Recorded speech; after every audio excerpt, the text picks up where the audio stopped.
ભોળાનાથ અને પાર્વતી બે જ્યારે હિમાલય ઉપર હતા ને ત્યારે પાર્વતી માં વિષ્ણુ ભગવાનને અહીંયા બેહવા માટે ગયા અને વિષ્ણુ ભગવાને મકાન બનાવ્યું હતું.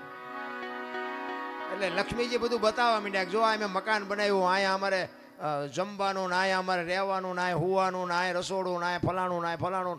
બૈરાનો સ્વભાવ હોય, ઘરમાં કંઈક વસ્તુ લાવે આજુબાજુ બૈરા ભેગા થઈને બધું દેખાડે. એટલે પાર્વતીને કહે છે કે મેં આ બધું બનાવ્યું અને તમારે દીકરા મોટા થયા કે મકાન બકાન કઈ કરવા નથી.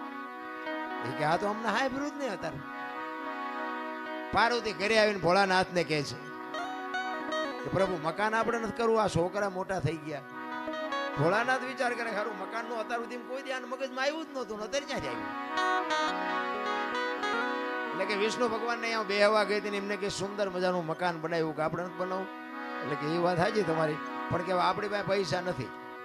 હું તમને ભભૂતિ આપું, ભભૂતિ લઈને જાઓ વિષ્ણુ ભગવાન ભાઈ એના બરોબર હોનું લઈ આવ્યો અને હોનું વેચીને આપણે મકાન કરીએ, કારણ કે આપણી પાસે પૈસા છે નહીં. ભોળાનાથને ખીસું જ નહોતું, પૈસા ક્યાંથી હોય રાખવા જ. એટલે ભભૂતિ આપીને એટલે પાર્વતી કહે છે કે આટલી ભભૂતિમાં કેટલું હોનું આવશે કે પણ લઈ તો જાઓ, એટલું તો લઈ આવો પછી કંઈક આગળ જોઈશું. એ ભભૂતિ લઈ અને પાર્વતીમાં ગયા છે અને ત્યાં જઈ અને પછી કીધું કે આના બરોબર અમને હોનું આપો. હવે સાબડા મૂક્યો, ભોળાનાથની ભભૂતિ ઊંચી થાય. બાપુ હોનાના ઢગલા મીડ્યા કરવા હો, ગાડા ભરી ભરીને હોનું મીડ્યું જવાનું, સાબડું ઊંચું ન થાય. હવે અહીંયા ઢગલે ઢગલા થયા હોનાના.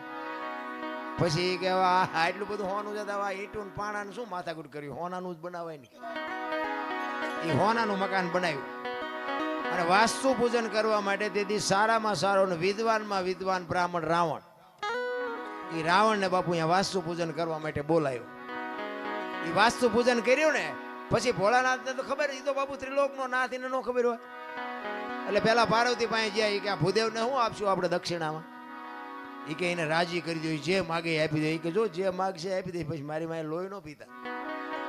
કારણ કે હવે આપણું આપણે એક પ્લાસ્ટર કર્યું હોય તો બૈરું રાજીનું રેડ થઈ જાય, બદલે આખું હોનાનું મકાન એટલે બૈરું રાજી કેટલું હોય.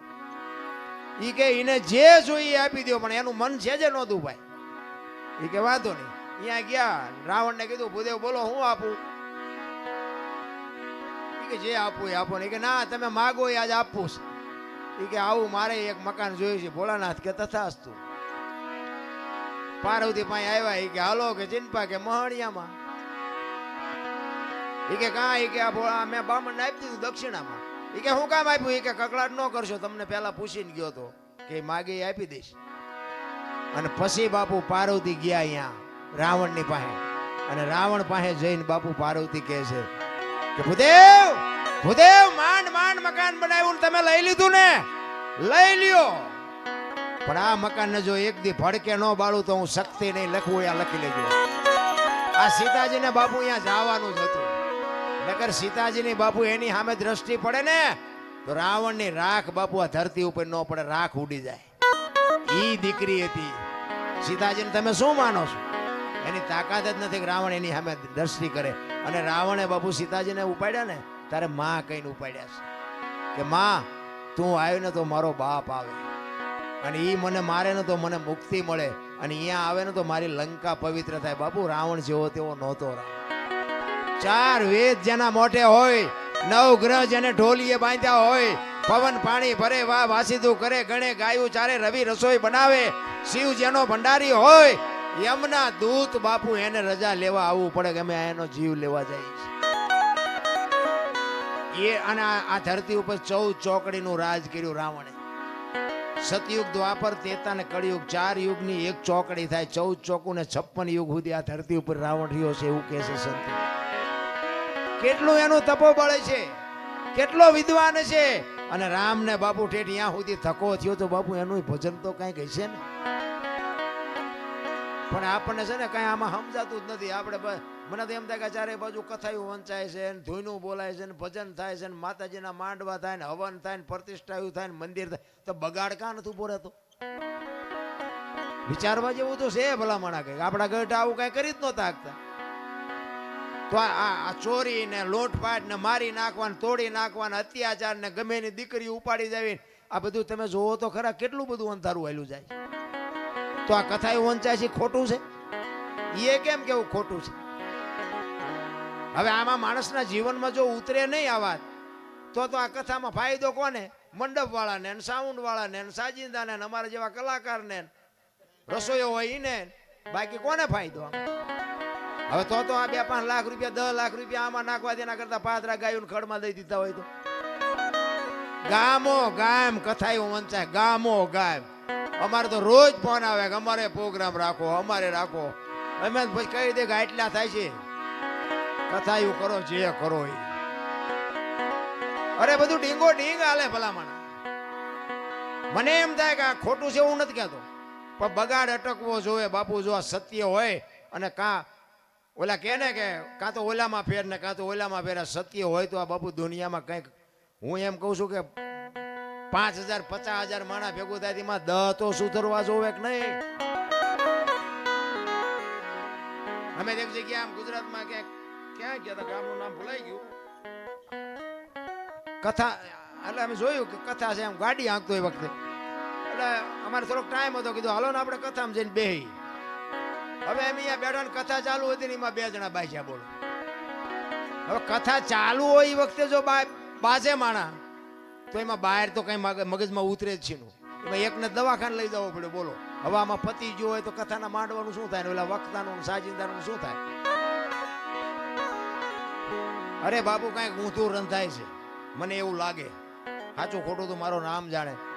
ખોટું છે એવું આપણે નથી કહેતા. રામ કથા ખોટી નથી, ભાગવત કથા ખોટી નથી, પણ આ અટકતું નથી. એટલે મને એમ થાય કે આનો કંઈક પાવર ઘટી ગયો, ગમે એ થયું.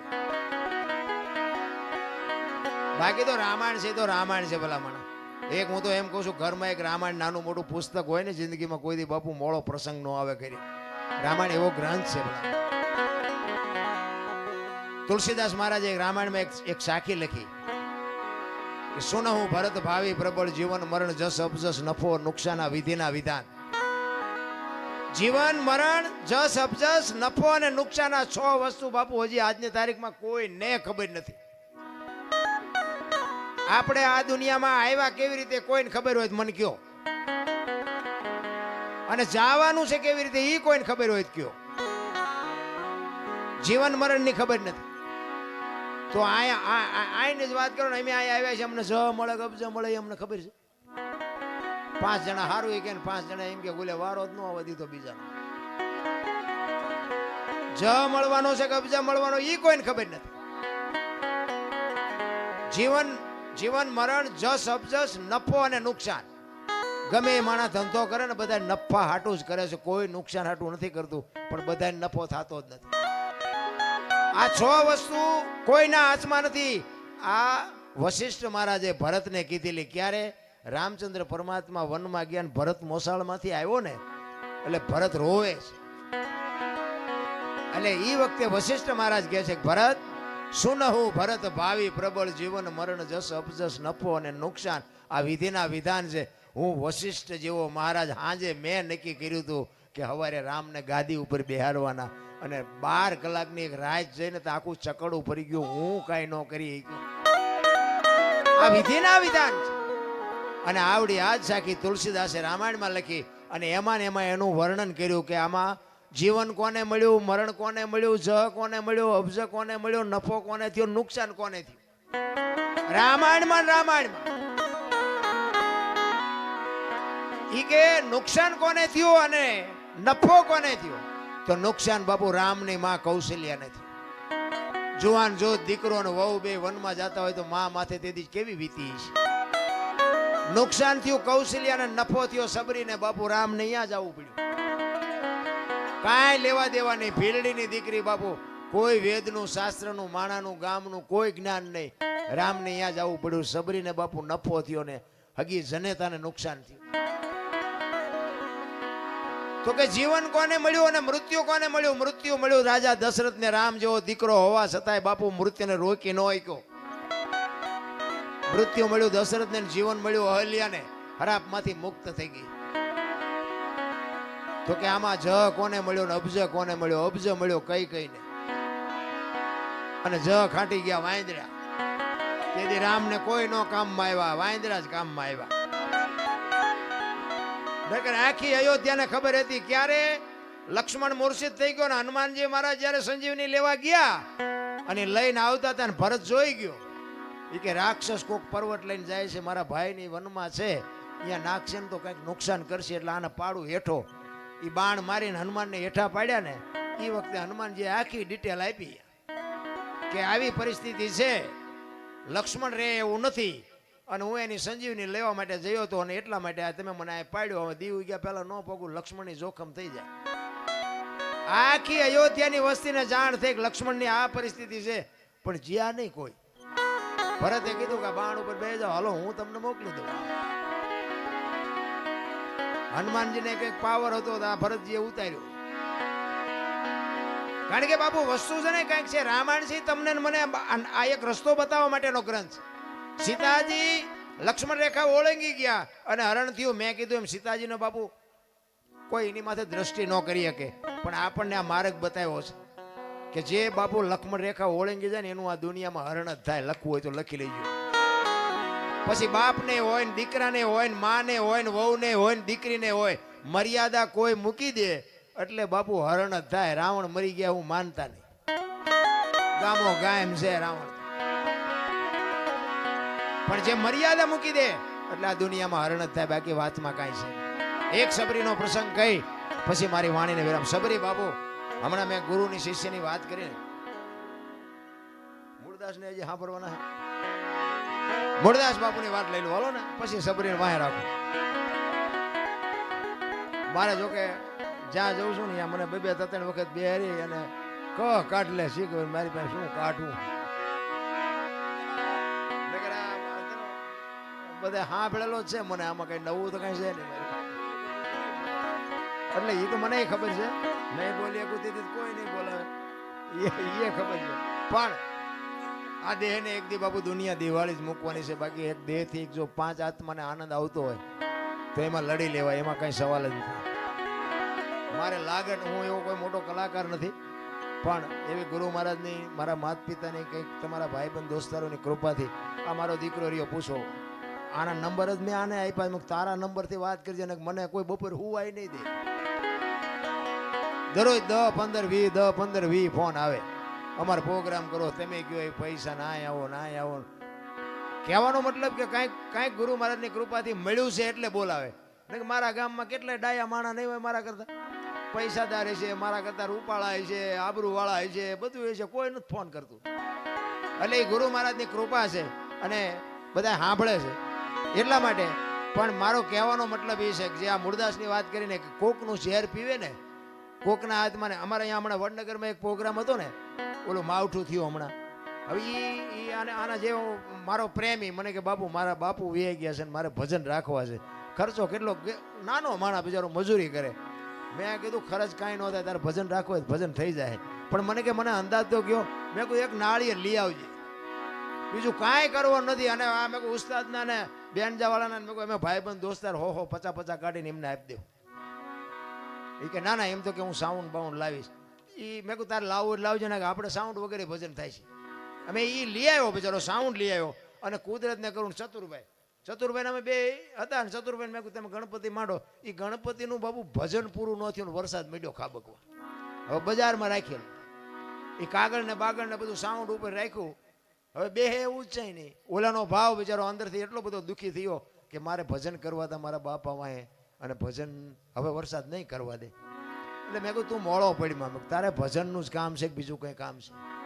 પણ કે હવે આમાં મેં કીધું આ પણ તારી ઓરડી તો છે ને, પણ કે ઓરડી છે એમાં કે હમા એવું જ નથી કાંઈ. એ કે મારી પાસે મોટી શેટી પડી છે, મારી પાસે 8-10 જણા. મેં કહું આપણે છીએ 10 જણા જ તે, પણ મને કે ઓલી શેટી કે અડધો રૂમ રોકી રાખે. મેં શેટીમાં તમે સડી જઈશું, તમે હેઠા બેસજો. એ કે પણ સાઉન્ડ ક્યાં રાખવું? મેં સાઉન્ડ જોતું જ નથી. અને ચતુરભાઈ તમારે પૂછવું હોય પૂછજો, વગર સાઉન્ડે બાપુ ભજને કર્યા, થાળે કર્યો, ધૂને કરીને પરભાતી કરીને ઊભા થયા. બાપુ એનું હયું એવું ટાઢું થયું ને કે બાપુ મને એમ હતું વરસાદ આવ્યો એવું ભજન નહીં થાય. કહેવાનો મારો મિનિંગ કે ભાવ છે, પ્રેમ છે, અને અમને આપ્યું એને જો પીરસીને તો અમારા જેવા નમાલાય કોણ કહેવાય ભલા? મારે માણાની કોઈ જરૂર ન હોય. મને તો એવા અધિકારી 5 બેઠા હોય ને એટલે મને એમ થાય શું અમને આપી દઉં. બાકી તો કોઈ બાપુ અમારે અહીંયા કોઈ કોથળા નથી નાખી જવાના. પણ મારો કહેવાનો મિનિંગ એ છે કે આ કંઈક લેવા જેવું છે, આ કંઈક ખાવા જેવું છે. આમાંથી 2 જણાને મારી વાત ગળે ઉતરે ને એટલે મને એમ થાય કે મારી રાજ સુધરી છે, બસ બીજું કાંઈ છે નહીં આમાં. કોકના જીવનમાં બાપુ કોકના દુઃખમાં જો ભાગ પડાવી શકી ને તો જ મારો નાથ નોંધ કરે, બાકી એમનામ નથી થાય એવું. આ મૂળદાસ હાંજનું ટાણું વાયુનો કાંઠો ને બાપુ માળા કરતો હતો અને એક જુવાન દીકરી કુએ પડવામાં આવી અને આમ કુવામાં ધોબકો મારવાની તૈયારી કરી અને બાપુ જોઈ ગયા. હડી કાઢીને બાવડું પકડી લીધું. હા હા બેટા શું કામ? એ કે બાપુ મને મરવા દો. એ કે પણ શું કામ મરવું છે? આ માણસ જેવો અવતાર મળ્યો છે, મરવું છે શું કામ? એ કે બાપુ મારા જીવનમાં એક ભૂલ થઈ ગઈ છે, હું મોઢું નથી બતાવી શકું એવું. પણ કે છે હું આ કુવામાં પડીને બીજી ભૂલ કરવી છે? એ કે એમ નહીં, પણ એ કે હું કહી શકું એમ નથી, પણ કે શું વાત? એ કે બાપુ મારા પેટમાં બાળક છે ને, બાળકના બાપનું નામ લઈ શકું એમ નથી. લઉં ને તો જીવવા દે ને, પણ લઈ શકું એમ નથી. કારણ કે એવા મોટા માણા હોય તો બાપુ આવા જ કોકના ધંધે લગાડે ને. એટલે મૂળદાસ બાપુ એમ કે છે કે તારા પેટમાં બાળક છે, એનો બાપનું નામ લે તો તને જીવવા દે? કે બાપુ તો જીવવા દે. અને તેથી આ ભારતનો સંત બાપુ એમ કહેતો હોય કે કાલ તો ને તારું બાળક જો બચી જતા હોય તો અમરેલીની બજારમાં જઈને કહી દેજે કે મારા પેટમાં બાળક છે, એનો બાપ મૂળદાસ છે, કહી દેજે જાય છે. આ તૈયારી આપણી? એ કે પણ બાપુ તમે જાણતા નથી, અમરેલી તમને મારશે. એ કે તું તારું બાળક બચી જતા હોય તો અમરેલી ભલે ને મને મારે. એ હવારમાં બાપુ ખબર પડી અને વાત બહાર પડી કે આ દીકરીના પેટમાં જે પાપ છે એ તો ઓલા મૂળદાસ બાપુનું. આખી દુનિયા કે બાપુ બાપુ કરતી અને આની આ દુનિયા હાથીની અંબાડીએ ચડાવે ને ક્યારે ગધાડે બેહારે કોઈ ભરોહા નથી રાખતો. એ અમરેલીમાં માથે મુંડન કરાવી, ગધાડું બોલાવી અને જોડાનો હાર પહેરાવીને બાપુ અમરેલીમાં ફૂલેકું કાઢ્યું. હો મૂળદાસ. મૂળદાસ બાપુ ગધાડા ઉપર બેઠા બેઠા વિચાર કરે કે વાહ ઠાકર વાહ, તે મારી માથે આજ ભજાડી પડી કે કાંઈ વાંધો નહીં, એક દીકરીને બાળક એ તો બચી ગયા ને. એનો નશો બાપુ એને કાંઈ નાનું નહોતું લાગતું. એક આપણે એસટીમાં ચડીને આપણને એસટીમાં જગ્યા મળી જાય, કોઈ બેન ચડે, છોકરું ચડીને કોઈ માજી ચડ્યા હોય, કોઈ વૃદ્ધ બાપા ચડ્યા હોય, એને તમે જગ્યા આપી દો ને અને તમે ઉભા રહ્યો ને તોય તમને થાક ન લાગે. એ જગ્યા આપ્યાનો નશો તમને થાક ન લાગવા દે કે ભલે બેઠી મારી બેન બેઠી છે ને, પણ આ કરવું જ નથી. આ વાત ઉડતી ઉડતી જામનગર સ્ટેટ, અમારા જામનગર દરબારે મૂળદાસમાં કંઠી બંધાવેલી અને એને આ વાતની ખબર પડી ને કે મૂળદાસે આવું કર્યું, કંઠી તોડી નાખી. અને આયા બાપુ મૂળદાસ જો નજરે જોયેલું ખોટું પડે, સાંભળેલું તો ખોટું પડે, નજરે જોયેલું ખોટું પડે. આયા ઠેબી નદીના હામા કાંઠે બાપુ મૂળદાસ બાપુ સાપરું વાળીને રહે છે અને એને વિચાર કર્યો કે આ દુનિયા નો સમજે કે ઓલો જામનગર દરબાર મારી કંઠી બાંધી છે, એની પાસે જવું અને એ કંઈક મારી વાતને સમજી શકે. એ અમરેલીથી જામનગર જાય, જામનગર દરબાર ગઢમાં ગયા. કીધું કે મારે બાપુને મળવું છે. બા સાહેબે કીધું બાપુ ઘરે નથી, ક્યાંય ગયા? એ કે ગામમાં મોટું મંદિર છે ને, અહીંયા બધા સંતો આવ્યા છે, મોટા મોટા મહાપુરુષો આવ્યા છે, અહીંયા કંઠી બંધાવા ગયા છે. એ કંઠી બંધાવા ગયા એમ કીધું ને બાપુ આપ ફાટ્યો મૂળદાસ માથે.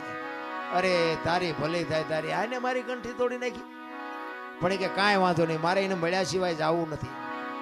એ દરબાર ગઢથી મોટા મંદિરે બાપુ મૂળદાસ જાય અને રસ્તામાં એક મરેલી બિલાડી પડી છે, બચડા ટળવળે છે. અને મૂળદાસ અહીંયા આવીને ઉભા રહ્યા અને એને આમ ઘડીક વિચાર કરીને મરેલી બિલાડીને જોડીમાં નાખીને આવ્યા અહીંયા ડાયરામાં. આખો ડાયરો બાપુ આગડા ઠઠ બેરો છે અને બધાએ મૂળદાસને બહાર કાઢવા મહેનત કરે છે. કઈ ભાગી જા, તું તો પાપી છો ને, તું તો આવો છો ને. ઓલા સંતો અંદર બેઠા છે કે શું ભાઈ દેકારો થાય છે? એ કે ઓલો અમરેલીથી મૂળદાસ આવ્યો છે ને, એને બધા બારો કાઢે. એ કે આવવા દો અંદર આવવા દો, એને કંઈક કામ હશે. મૂળદાસ આવ્યા અંદર અને કીધું મૂળદાસ શું આવ્યો? એ કે બાપુ મારે બીજું કાંઈ કામ નથી, હું તો મારા કામે જાતો હતો, પણ મેં એવું સાંભળ્યું તો કાંઈ મોટા મોટા સંતો આવ્યા છે ને એક રસ્તામાં મરેલી બિલાડી પડી હતી અને એના બચડા બિચારા ટળવળતા હતા. મેં કીધું મોટા મોટા સંતો આવ્યા એના બિલાડીને જો બેઠી કરે તો બચડા દૂધ ભેળા થાય, એ હાટું આવ્યો, બીજું કાંઈ કામ નથી. એમ કહીને બાપુ જોડીમાંથી બિલાડી કાઢીને મૂકી. આખો ડાયરો દાંત મીડ્યો કાઢવા. એ કે મરેલા જીવતા થતા છે કે બાપુ થાય જ તે, નકરી આરતી જ ઉતરાવી દુનિયા પાસે, આ નકરા પગે લગડાવા છે. અને આ બાપુ ભજનમાં આપણે તો ઠીક, હવે આપણે તો નાના છીએ ને આપણી તો ભૂલો હજાર આવતી હોય, પણ બાપુ ખરા ખરીના ખેલ હોય ને ત્યાં ખબર પડે. સાધુ સંતોના મેળાવડા જ્યારે ભેગા થાય ને એમાં એક વેણ તમારું આગુ પાછું થાય ને ચીપિયા વહામ પડે. ઈ કે મરેલા જીવતા નો થાય. મૂળદાસ અમરેલીએ તને જાકારો આપ્યો એટલે તારું સહકી ગયું. ઈ કે બાપુ જરાય સહક્યું નથી, મારું બરોબર છે. ઈ કે ઈ બેઠી કરો બિલાડી, અને જો તમારાથી બેઠી ન થાય લાવો એ કમડળ મારી પાસે પાણી. અને પાણીનું કમડળ આપી અને હાથમાં આંજળી બાપુ મૂળદાસે કેવું ભજન કર્યું છે. હાથમાં આંજળી લઈ અને કે છે, હે દિનબંધુ દયાળુ, હે પરમ કૃપાળુ પરમેશ્વર, મેં તન મન ધન થી તારું ભજન કર્યું હોય, હાથે પાતાળમાં જો ડાઘ ન હોય, કોકના ઝેર જો મેં મારી માથે લીધા હોય તો બિલાડી બેઠી કરજે. જો બિલાડી બેઠી ન કરીને મારા ખોળિયામાં જીવ રહેવા દઉં તો મૂળદાસ નહીં એમ કહીને અંજળી સાટી. બિલાડી હાલતી થઈ ગઈ, ડાયરેક્ટ દિશા હું થઈ છે. જામનગર દરબારીમાં જ બેઠા છે. એને એમ થયું મારે બેટી કંઠી તોડીને ભૂલ કરી, આને પાપ કર્યું ન હોય, પાપ કર્યું હોય તો બિલાડી બેઠી થાય નહીં. અને બાપુ મૂળદાસ રોતો રોતો કાટ કાટ કાટ કાટ પગથિયા ઉતરી ગયો અને જામનગર દરબારે હડી કાઢી, હે બાપુ ઉભા રહ્યો, હે બાપુ ઉભા રહ્યો, પણ ઉભા નથી રહેતા. મૂળદાસ આગળ જઈને લાકડી પડે એમ દરબાર પીડ્યા પગમાં, બાપુ મને માફ કરો, બાપુ મારી ભૂલ થઈ ગઈ. એ કે અરે ભલા માણા, હું ઠેઠ અમરેલીથી તારી પાસે આવ્યો હતો.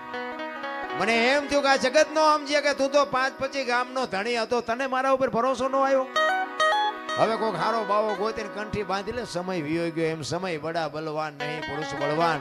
કાબે અર્જુનને લૂંટ્યો હોય ધનુષને. સમય હોય ને તારે કંઈક કરી લેજો, બાકી આ દેહ થાક્યા પછી જય હરી કાંઈ બનવાનું નથી. એટલા માટે એક સબરીનો પ્રસંગ મારે કહેવો છે. માતંગ ઋષિ જેના ગુરુ, તમે વિચાર કરો, એ ગુરુ મહારાજનો શબ્દ બાપુ, માતંગ ઋષિએ સબરીને એક જ વાત કરી હતી કે અહીં બેહી જા, વહેલો મોડો રામ આવશે. આટલી જ ભજન, આટલી જ વાત. અને એક શબ્દ પકડી અને બાપુ સબરી બેહી ગઈ.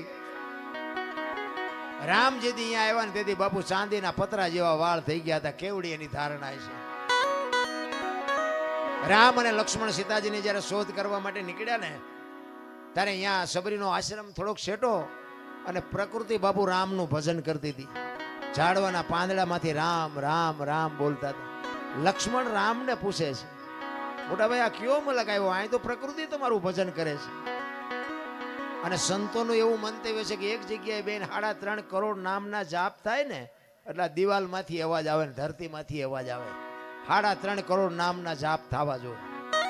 હવે સબરીએ 70 વર્ષ સુધી નામ લીધું. કેટલા નામ લીધા છે? લક્ષ્મણ કહે છે આ તમારી પ્રકૃતિ તમારું ભજન કરે છે. ત્યારે રામ કહે છે કે અત્યાર સુધી આપણને બધા સંતો મળવા આવતા હતા ને, તો કે હા, તો કે આજ આપણે એક સંતને મળવા આપણે જવાનું છે. સામેની જો ઓલી ઝૂંપડી રહી ને, ઝૂંપડીમાં જાતો એક ભીલડીની બાઈ મારા નામના જાપ કરે છે. અને લક્ષ્મણ અહીંયા ગયો ને ભાઈ, આમ નેજવા કરતી કરતી બાપુ રોતી હતી. સબરી શેષ નાગનો અવતાર લક્ષ્મણ પરશુરામને પરસો વાળી દે, પણ સબરીની ભક્તિ જોઈને ધ્રુજી ગયો ભાઈ. સબરી બાપુ આમ નેજવા કરીને કે મારા ગુરુએ કીધું છે કે રામ આવશે, પણ હજી નો આવ્યો. નહીં આવે, નહીં આવે, એ નહીં આવે એમ કે ને તો અંદરથી અવાજ આવે કે મારો ગુરુ બોલ્યો એ કોઈથી ખોટું પડે નહીં. આવે આવે ને આવે. અને હળવી હળવી બાપુ આમ બોલતી હતી કે મને નજરે દેખાતું નથી, કાને સંભળાતું નથી, રામ ક્યાં રસ્તેથી આવશે, રામે કેવા કપડા પહેર્યા છે, રામ શું વાહન લઈને આવશે. આ તો હું મારા ગુરુને પૂછવાનું ભૂલી ગઈ. અને હળવી હળવી ગાતી હતી. શું ગાતી હતી?